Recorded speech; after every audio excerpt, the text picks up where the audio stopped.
Ya, tentu saja ini merupakan sesuatu yang aneh dan berbeda. Panggilan yang kita miliki untuk melayani Allah sebagai orang Kristen tentu akan diwarnai dengan penderitaan.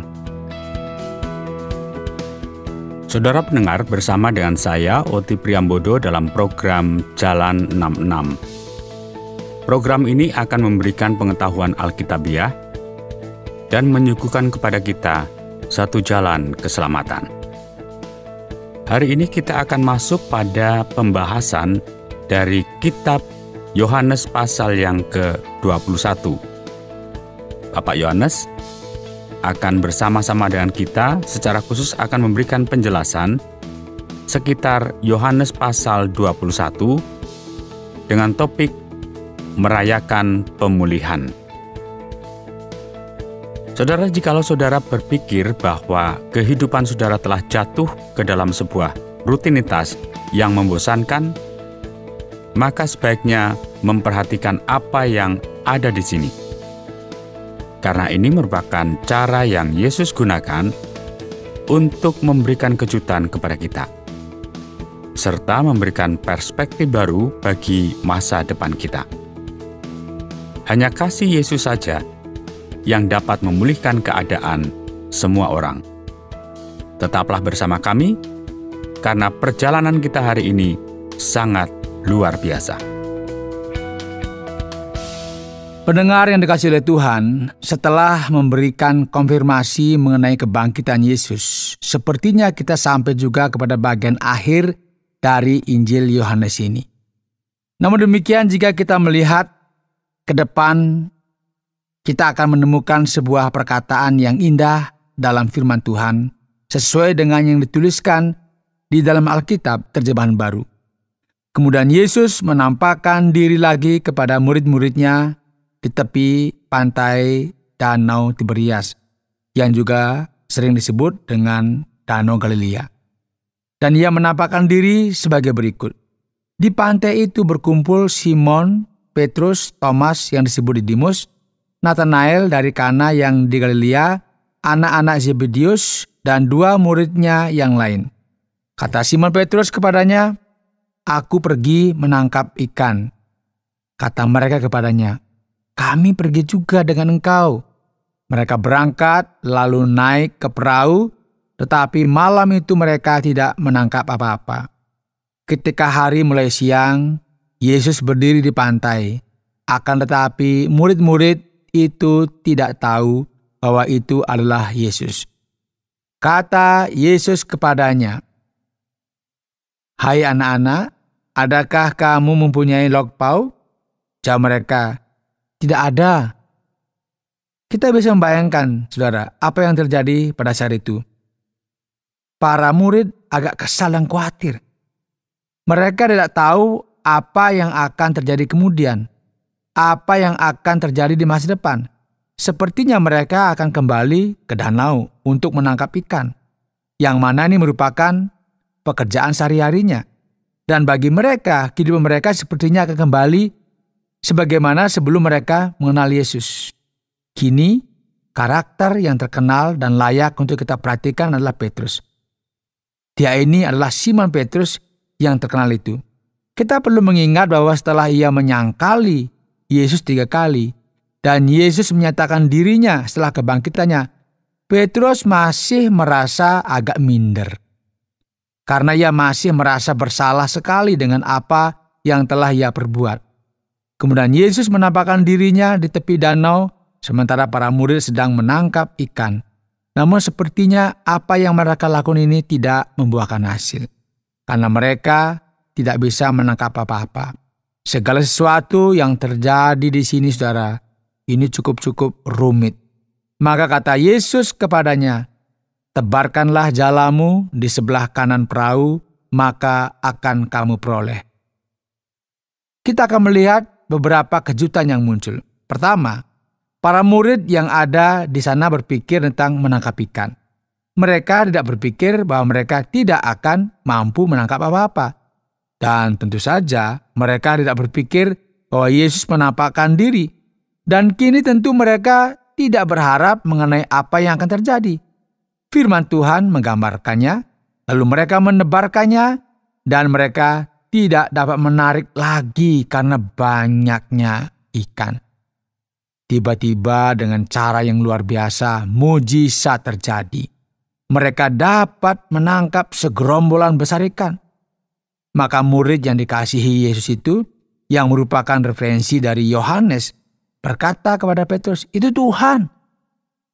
Ketika Petrus mendengar bahwa itu adalah Tuhan, maka ia mengenakan pakaiannya, sebab ia tidak berpakaian, lalu terjun ke dalam danau.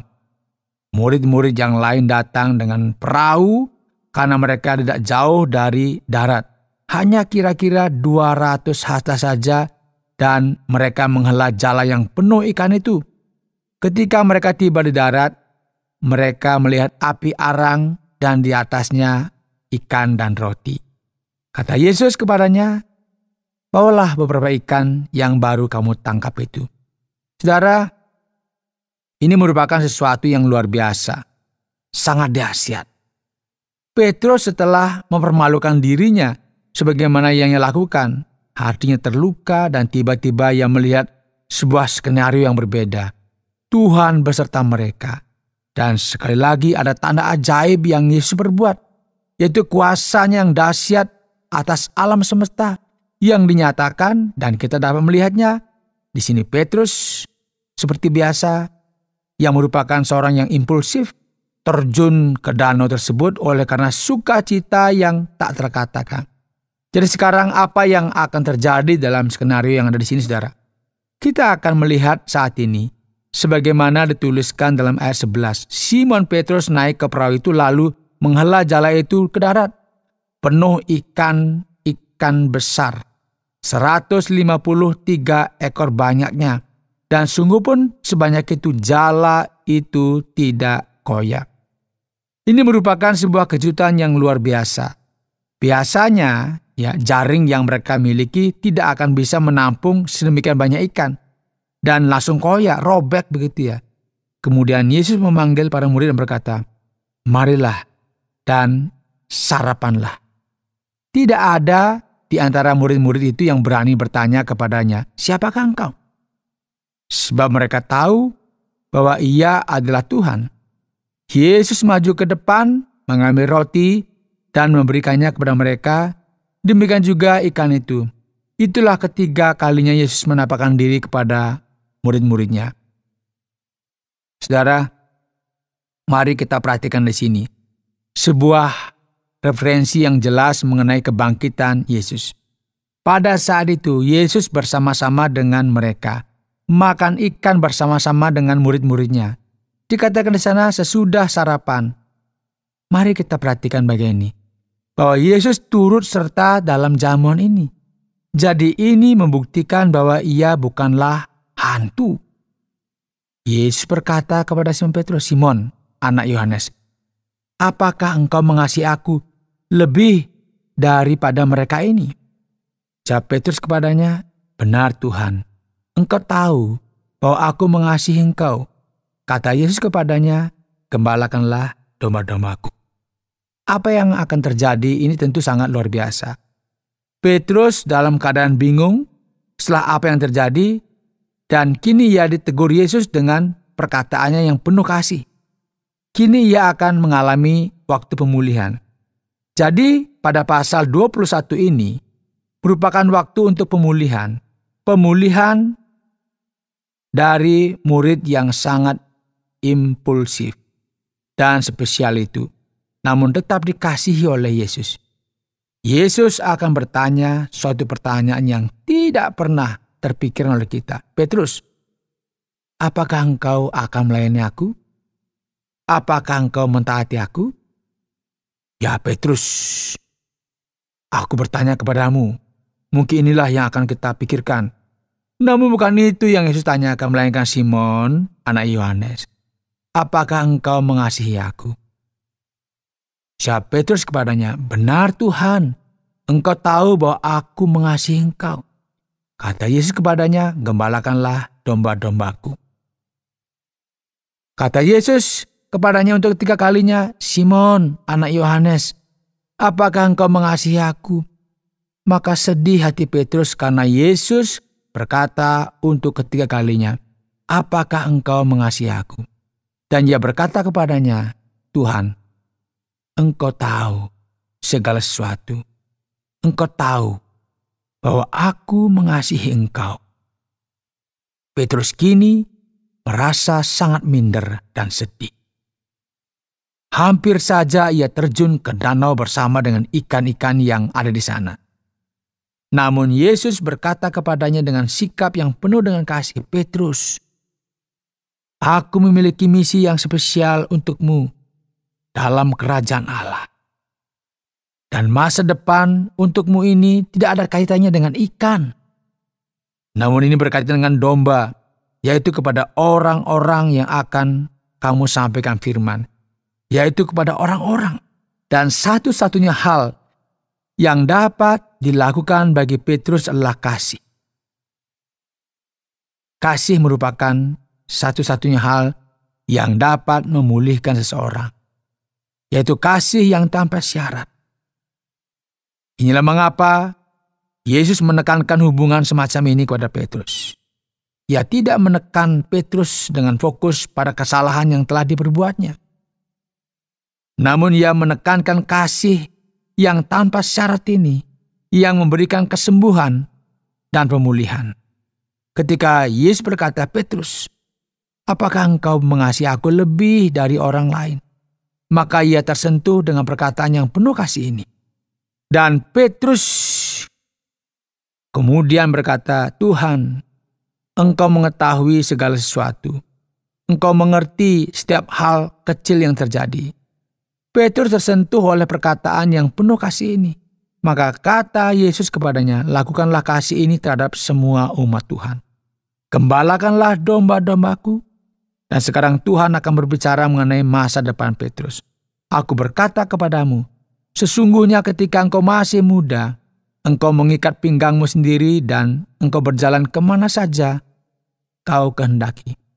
Tetapi jika engkau sudah menjadi tua, engkau akan mengulurkan tanganmu," yang merupakan referensi dari penyaliban, "dan orang lain akan mengikat engkau dan membawa engkau ke tempat yang tidak kau kehendaki."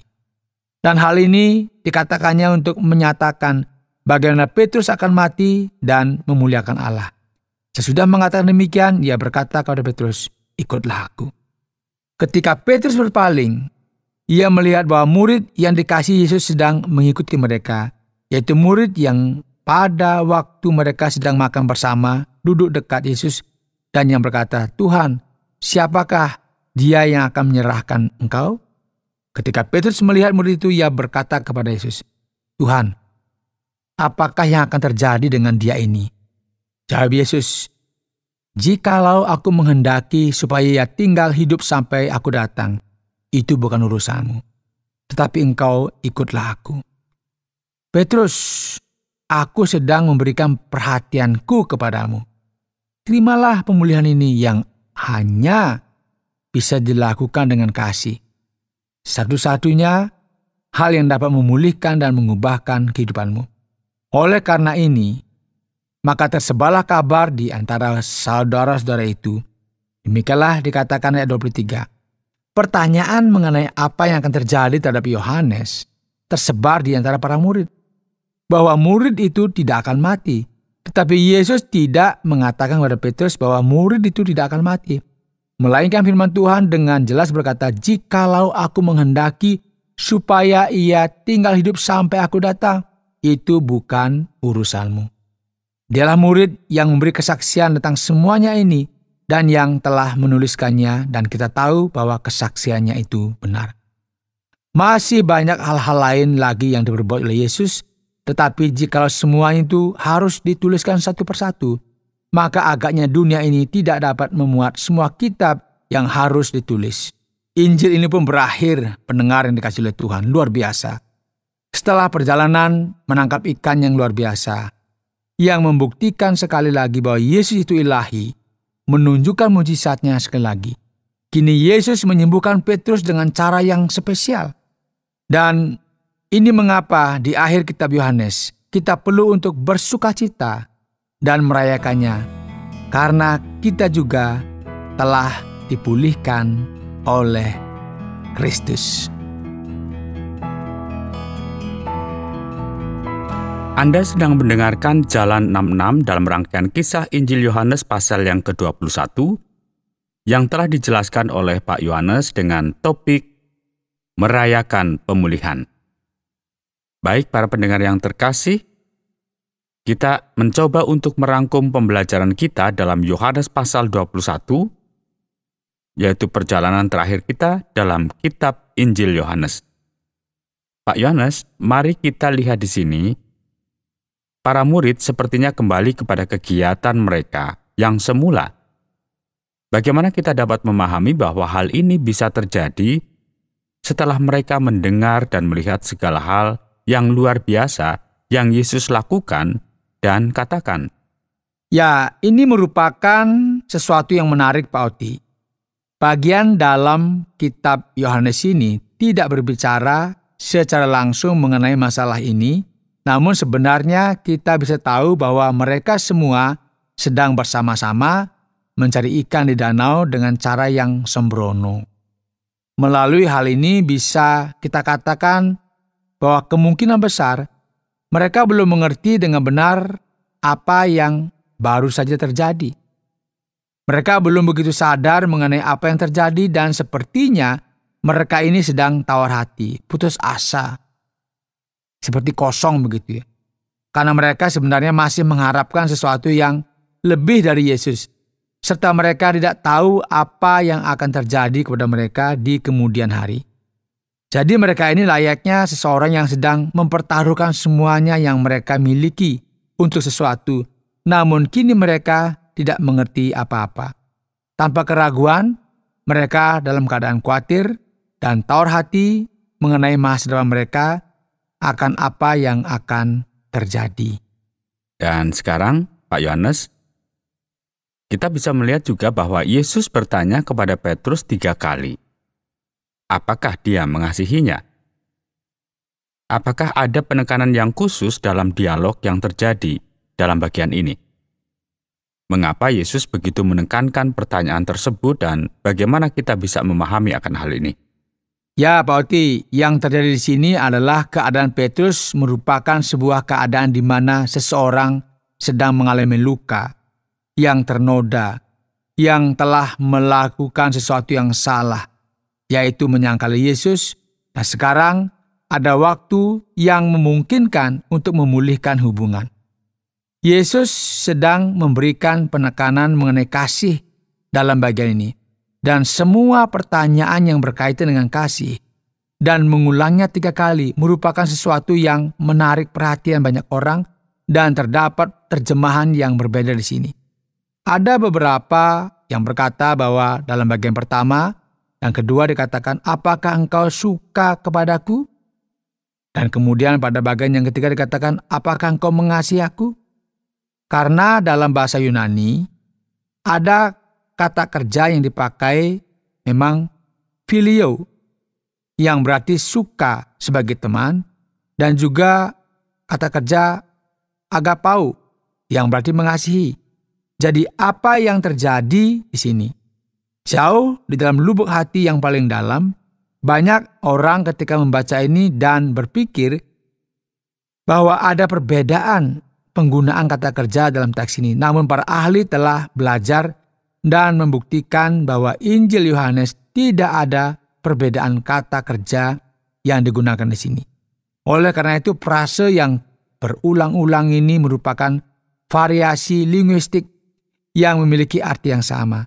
Yesus memang menekankan pertanyaan mengenai kasih ini dan pengulangan tema yang bermaksud untuk menyentuh hati Petrus supaya dia benar-benar disembuhkan dan dipulihkan oleh Kristus terkait dengan penyangkalan yang pernah dia lakukan. Yang berikut Pak Yohanes, mengapa firman Tuhan banyak menekankan tentang Petrus ya? Bukankah murid yang lain juga melakukan kegagalan, Pak? Setidaknya, Petrus masih cukup berani untuk mengikuti Yesus sementara waktu. Benar sekali Pak Oti, murid yang lain juga melakukan kegagalan. Sebenarnya ketika hal tersebut terjadi, semua murid berlari tunggang langgang meninggalkan dia. Namun demikian, kita melihat bahwa Petrus melakukan sesuatu yang berbeda, karena Allah sedang bekerja dalam diri Petrus untuk menjadikannya rasul yang akan menyampaikan kabar baik kepada orang Yahudi. Allah memiliki rencana yang khusus baginya, dan ini tidak berarti bahwa yang lain menjadi kurang penting atau tidak berharga. Hal ini hanya berarti bahwa inilah contoh yang dipilih, yang dijelaskan di dalam literatur Alkitab yang memberitahukan kepada kita bagi keuntungan kita sendiri. Hal ini tidak berarti bahwa murid yang lain kurang penting. Jika kita belajar mengenai sejarah gereja, kita akan melihat betapa banyak dan luar biasanya hal-hal yang Allah lakukan melalui para murid. Berikutnya mari kita coba melihat pada pasal yang ke-21, yaitu pada ayat 19. Kita melihat bahwa Yesus menyebutkan jenis kematian dan penderitaan yang akan dialami oleh Petrus. Dan ia menyebutkan hal ini pada saat pemulihan dan penyembuhan ini. Mengapa demikian, Pak Yohanes? Ya, tentu saja ini merupakan sesuatu yang aneh dan berbeda. Panggilan yang kita miliki untuk melayani Allah sebagai orang Kristen tentu akan diwarnai dengan penderitaan. Menarik sekali, karena masyarakat kita pada hari-hari ini tidak dapat berpikir dalam kategori ini. Ini merupakan sebuah realita yang sangat berbeda. Namun berdasarkan apa yang dikatakan dalam Perjanjian Baru, penderitaan merupakan sebuah cara untuk memuliakan Allah.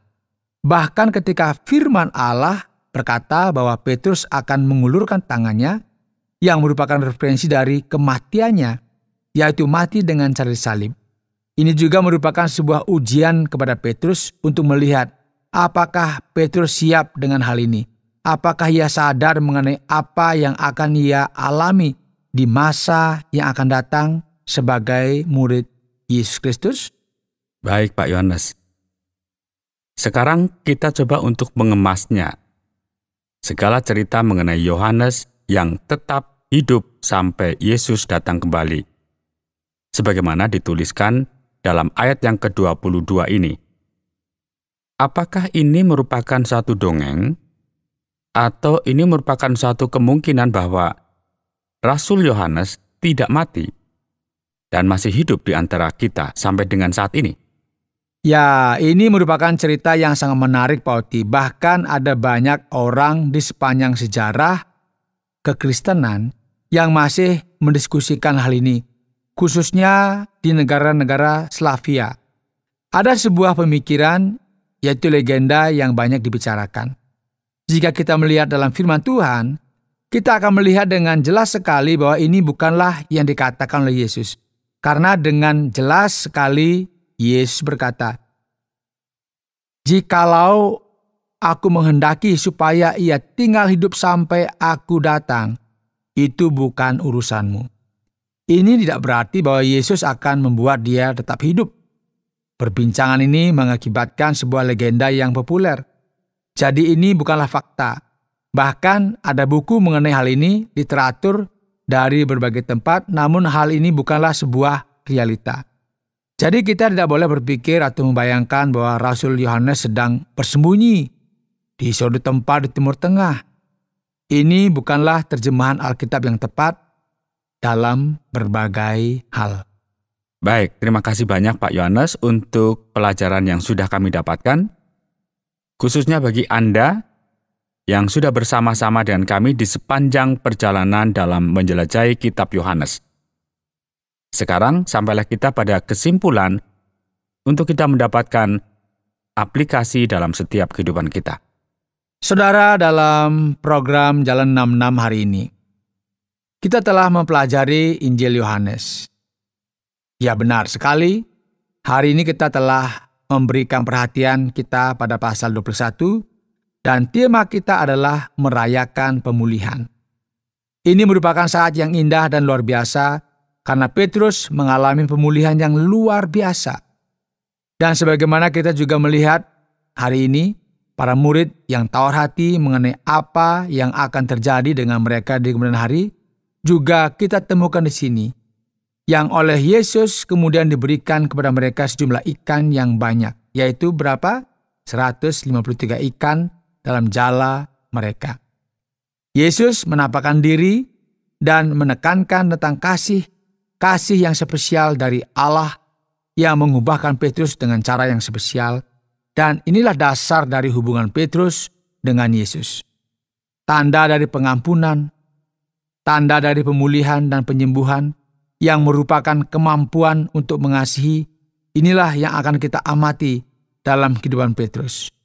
Injil ini akan diakhiri dengan berkata, yang benar adalah banyak hal lagi yang harus dituliskan dan dikatakan, serta ditulis mengenai Yesus dalam Injil ini.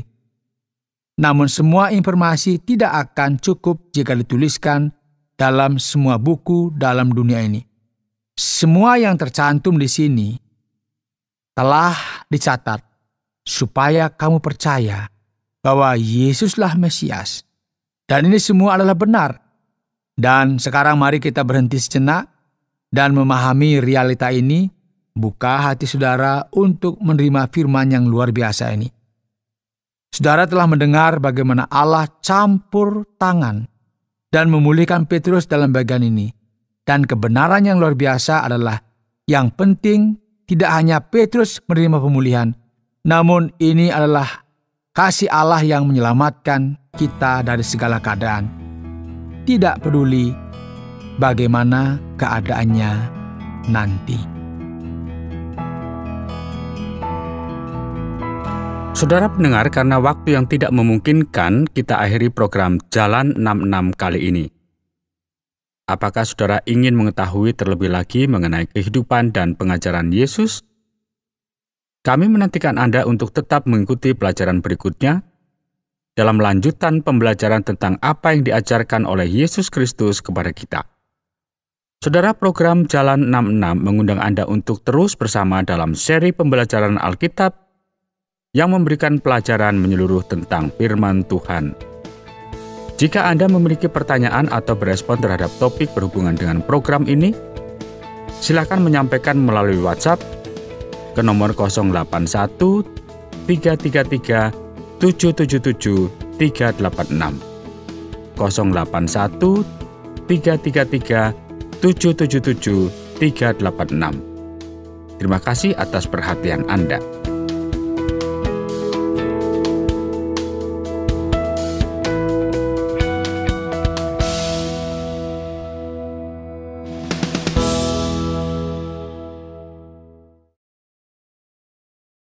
Terima kasih Anda sudah mengikuti program kami. Jika Anda diberkati, jangan lupa like, komen, dan share supaya Anda tidak ketinggalan setiap program terbaru kami.